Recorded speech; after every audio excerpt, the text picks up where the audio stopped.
কামাখ্যা নমস্কাৰ মই লাকি জন্মকুণ্ডলীৰ অষ্টম ভাৱটো হ'লে তাৰ ৰহস্যময় ভাৱ সেইকাৰণে জ্যোতিষশাস্ত্ৰত এই ভাৱটোৰ এটা গুৰুত্ব আছে জন্মকুণ্ডলীৰ অষ্টম ভাৱত থকা গ্ৰহ বা অষ্টম ভাৱৰ অধিপতি গ্ৰহৰ যেতিয়া মহাদশা আৰু অন্তৰ্দশা আহে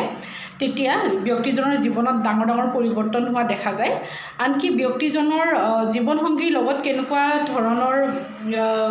সম্পৰ্ক হ'ব সম্পৰ্ক কিমান গভীৰ বা কিমান মধুৰ হ'ব সেইটো এই অষ্টম স্থানৰ পৰাই বিচাৰ্য বিষয় হয় এই ভাৱৰ পৰা স্বাস্থ্য কৰ্মত পৰিৱৰ্তন টেক্স দুৰ্ঘটনা আদি চোৱা যায় আনকি এজন মানুহৰ জীৱনত গোপন ৰহস্যবোৰো এই স্থানৰ পৰাই গম পোৱা যায় এই স্থানক বৈদিক জ্যোতিষশাস্ত্ৰত মৃত্যুস্থান আৰু আয়ুষৰ স্থান হিচাপে বিচাৰ্য বিষয় হৈ পৰে আৰু আমি কোনবোৰ বিষয়ৰ পৰা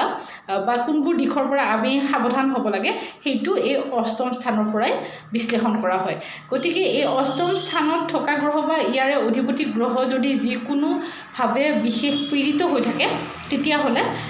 এই গ্ৰহৰ প্ৰতিকাৰ কৰা খুবেই প্ৰয়োজনীয় হয় নমস্কাৰ